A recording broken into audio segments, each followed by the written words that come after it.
अस्सलामुअलैकुम, मैं हूं नूरुल आरफीन सिद्दीकी और आप देख रहे हैं आरफीन नामा। जनाब मन, ये खबर बराह रास्त साबिक इमरानदार चैनल, साबिक इमरानडू मीडिया के एक बहुत बड़े जय्यद किस्म के अपने तौर पर रुकन, उनके बारे में है।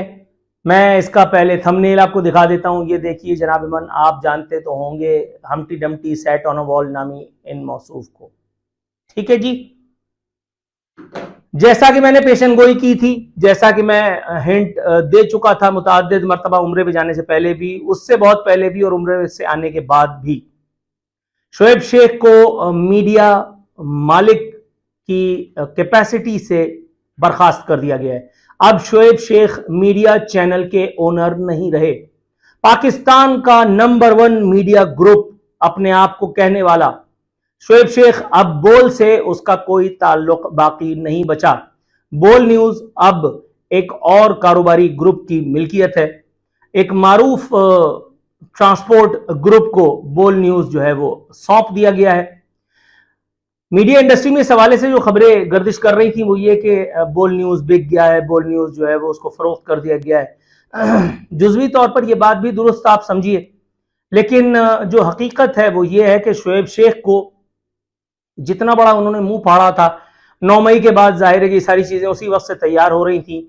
उसके बाद शोएब शेख को पॉलिसीज जो है वो अपनी बिल्कुल बदल लेने के अहकामात मौसूल हो चुके थे शोएब शेख, लेकिन बहरहाल वो हकीकी आज़ादी का कीड़ा उनका जो है वो कहीं ना कहीं उनको डस रहा था, उनको काट रहा था। और उनको क्या काट रहा था, उनके जो सबसे बड़े वहां पे सामी आब्राहम जो हैं, जो यहूदी नाम रख करके और पाकिस्तान में चैनल के कर्ता धर्ता बने हुए हैं, जिनको जब पुलिस ने उठाया तो उठाते ही, जैसे ही उनको लेकर के वहां मंजिल मखसूसा पे पहुंचे तो गाड़ी से उतरते ही और कुर्सी संभालते ही उन्होंने कहा कि सर, मतलब अगर ऐसी बात थी तो आप बता देते, जो आप कहेंगे वही होगा माई बाप। ये बड़े बड़े भाषण देने वाले, हकीकी आजादी के ये सिपा सालार अपने तौर पे दिखाई देने वाले टेलीविजन स्क्रीन पर शोएब शेख को भी जब उठाया था तो 5 थप्पड़ के बाद उनकी भी टांगे जो है वो थरथर थरथर कांप रही थी। उसके बाद जब उनकी बोतल की तलब बढ़ गई तब उन्होंने, शोएब शेख ने फिर एहलकारों से कहा, जो FIA के बहरहाल नहीं थे, खबर FIA के हवाले से लगी थी कि FIA एहलकारों ने शोएब शेख को उठा लिया। शोएब शेख को मामू लोगों ने उठाया था और उनको फिर जब बोतल की तलब हुई तब उनसे कहा गया कि अच्छा बच्चू, अब ये बताओ कि अब करना क्या है। जब उनको पता चला कि मुझे जेल जाना है तो उन्होंने कहा भाई मैं इमरान रियाज से पनाह मांगता हूं। उनको फोन मिला करके दिया गया, उन्होंने टेलीफोन पे इमरान रियाज को बर्खास्त करने की नवीज सुनाई और उसके बाद खेल खत्म, पैसा हजम हो गया। तो शोएब शेख भी जो है, जाहिर है कि बोतल पीने के बाद आदमी बोतल, अब आप खुद अपने तौर पे कोई गुमान करें तो करें, मैंने किसी मखसूस किस्म की बोतल का नाम नहीं लिया। बोतल पीने के बाद अगर आदमी जो है वो सुरूर में हो तो मैं, जाहिर है कि इस बारे में तो कोई मुझे फर्स्ट हैंड नॉलेज नहीं है क्योंकि मुझे कभी ये शगफ रहा नहीं, लेकिन सामी आब्राहम और वो सिद्दीक जान और वो लालेदी जान और वो गुल पठान, इन जैसे जो अनमोल रतन अपने गिर्द बना करके एक हिफाजती दीवार के तौर पे शोएब शेख बैठे थे, उसके बाद नतीजा यही होना था। सिद्दीक जान की इल्मियत और फजीलतों से आप जाहिर है कि बखूबी वाकिफ होंगे।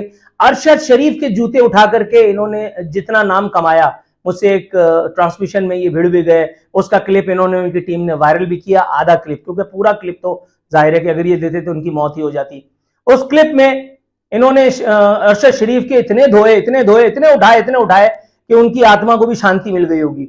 उन्होंने कहा कि इतना बड़ा जनाजा पाकिस्तान की तारीख। अच्छा, मैंने भी बात करनी शुरू की और ये बीच में कूद गए और उन्होंने ये बात लेकर के और उसका क्लिप वायरल कर दिया। जो बात वहां नहीं सुनी गई वो बात मैं यहां सुनाता हूं। जनाजों के बड़े होने से, क्राउड के आ जाने से किसी आदमी की मगफिरत गारंटीड नहीं हो जाती, नंबर वन। नंबर 2, अगर जनाजे ही गारंटी हैं तो मेरे भाई माज़अल्लाह, मैं तो बहुत छोटा सा आदमी हूं, हजरत इमाम हुसैन रजी अल्लाह तआला अन्हु का जनाजा कितने अफराद ने पढ़ा था? काउंटिंग करो। आज कितनी सदियां गुजर जाने के बावजूद हजरत इमाम हुसैन रजी अल्लाह तआला अन्हु और उनके जो काफिले में मौजूद उनके रुफका थे, उनके नाम आज भी जिंदा हैं।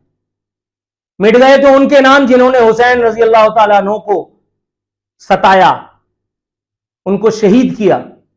बड़ी बुनियादी सी बात है, बड़ी बुनियादी सी बात है।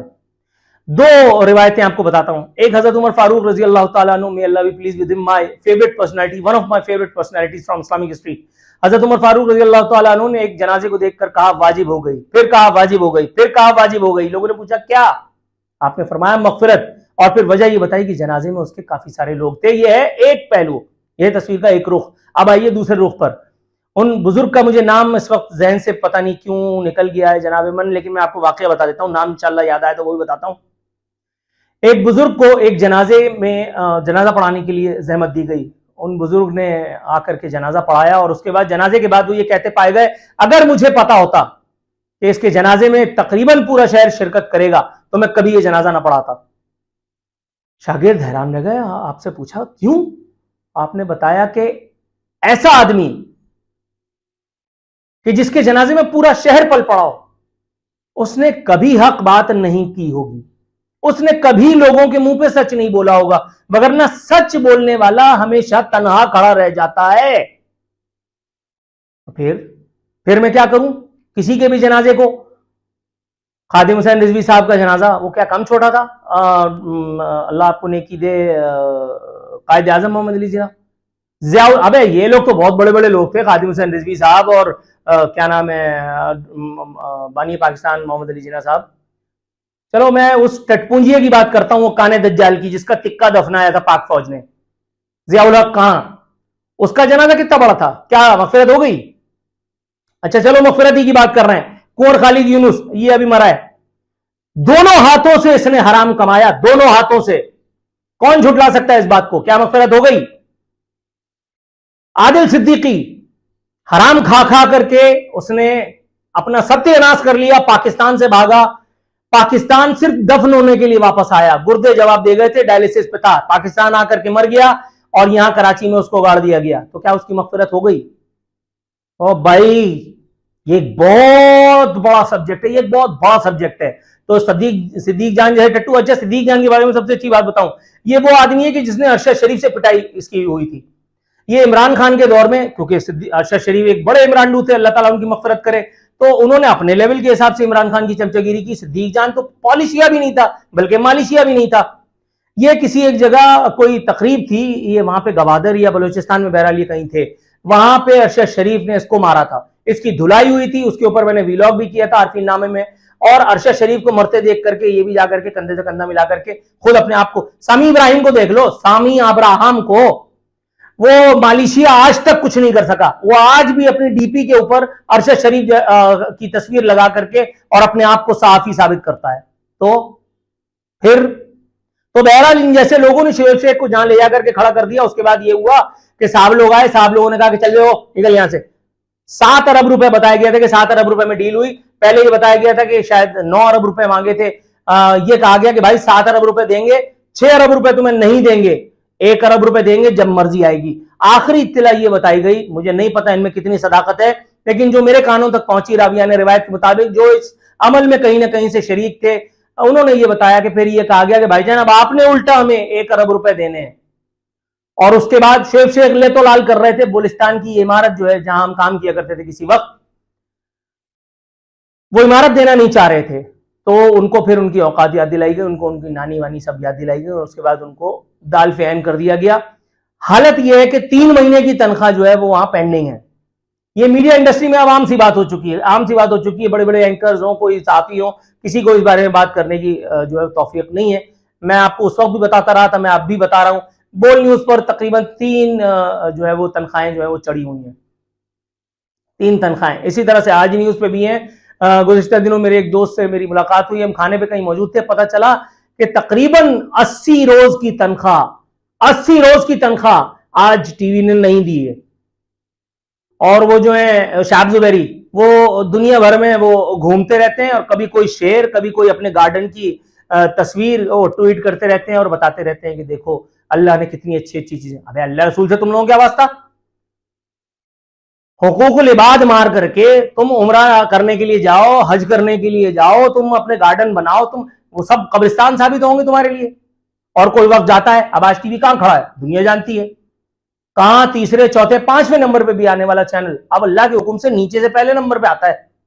तो अभी तो देखो, अभी तो कहते हैं ना, हाँ अभी तो इब्तिदा बाहर की है। तो शोएब शेख जो है वो पाकिस्तान के नंबर 1 मीडिया ग्रुप के किसी वक्त ओनर, अब वो जो है वो नौकरी ढूंढ रहे हैं। और अब वो नौकरी क्या ढूंढ रहे हैं, जाहिर है कि अब वो किसी उसमें तो फिट हो नहीं पा रहे हैं। सामी अब्राहम का यह है कि वो नई मैनेजमेंट के गिट्टो गोडों में बैठे हुए हैं और उनको यकीन दिला रहे हैं अपनी वफादारियों का, और उनसे मिन्नतें तरले कर रहे हैं कि हुजूर मेरा बड़ा तजुर्बा है उन कामों में, तो मैं आपके भी बड़ा काम आऊंगा। जाहिर है कि शोएब शेख के जितने एम काम होते थे तो वो यही हजरत किया करते थे। इसमें तो खैर कोई दो राय नहीं है। कोई कंटेनर रुक गया, कोई कंसाइनमेंट नहीं क्लियर हो रहा, कोई आईएसआई वाली कोई मामलात हैं कोई करने हैं, तो ये सारा काम जो है वो यही कराया करते थे। 30-35 लाख रुपए का ये आदमी है क्या? मगर वो ये मूछों वाली बालों की दुकान जो है, मूछों वाली ये बीबी जो है, ये सारे काम इसी तरह के कर रही है। वहां मैंने किसी को फोन किया, पता चला कि साहब सीट पे नहीं है। मैंने मैसेज उनके मोबाइल पे, सॉरी सीट पे नहीं है कह रहा हूँ, वो ड्राइव कर रहे थे, तो मैंने कहा कि यार जब फ्री हो तो मुझे कॉल करना। रात गए, फिर मुझे व्हाट्सएप पे कॉल आई। मैंने यार तुम मरवाएगा, तुम नॉर्मल कॉल कर रहा है। बहरहाल मैंने माजरत की, फिर मैंने पूछा, मैंने कहा हालात क्या है। बताया गया कि जी शोएब साहब तो जो है वो अब दफा हो गए हैं, समी इब्राहिम जो है वो अपने नौकरी बचाने के चक्कर में लगे हुए हैं, बाकी जो दीगर लोग हैं, जो प्रेसिडेंट हैं, जो फलाने हैं, जो ढिमकाने, अच्छा वहाँ एक प्रेसिडेंट भी तो नहीं है कम वक्त, जिसकी तुम उठाओ वो president, assistant president, senior assistant president, vice president, senior vice president, हर आदमी, हर फीका माजा ताया जो है वो कोई ना कोई ओहदे पे है। अब वो जो है वो उनको शॉर्टलिस्ट किया गया है और अब मुख्तलिफ लोगों से पीछा छुड़ाने की कोशिशें मैनेजमेंट जो है वो, न्यू मैनेजमेंट जो है वो कर रही है। एक लाहौर बेस्ड ग्रुप है जो नए सिरे से इस चैनल को रिवैम्प करना चाहता है। तो अब वहां पे जो हालत है, जाहिर है कि अनसर्टेनिटी जो है वो एट इट्स पीक है। जो एंकर्स हैं, जो जिनकी तनख्वाहें मिसाल के तौर पर ज्यादा है, सबसे पहली तलवार तो उन्हीं के ऊपर लटक रही है। अब जाहिर है कि जिन्होंने इमरान खान की वो हिमायत करके कोयले की दलाली में अपना मुंह काला किया था, उनको तो जाहिर है कि निशानजद इदारों में पहले ही कर दिया गया था।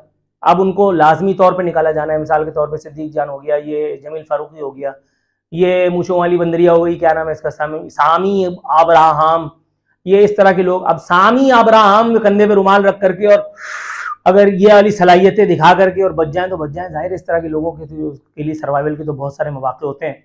बाकी तो रावी इस वक्त झाड़ू फेरने के लिए पूरी तौर पे तैयार है। मेरी नई मैनेजमेंट के करीबी मुतक़िद, उनसे गुफ्तगू हुई आज सुबह, तो मैंने उनको टेलीफोन किया, मैंने उनसे पूछा कि अज़ाइम क्या है, तो बताया गया कि जनाब फिलहाल तो अज़ाइम जो है वो झाड़ू देने के हैं, लेकिन जो गुमान किया जा रहा है वो ये कि जिस तरह से, क्योंकि जो मेंटालिटी है वो ये है कि जी चैनल को कराची से लाहौर ले जाओ, कराची से पंजाब चैनल को ले जाओ, और अगर ये कांड हो गया जैसा कि कराची बेस्ड दूसरे चैनल्स में हुआ है तो फिर आप भूल जाइए।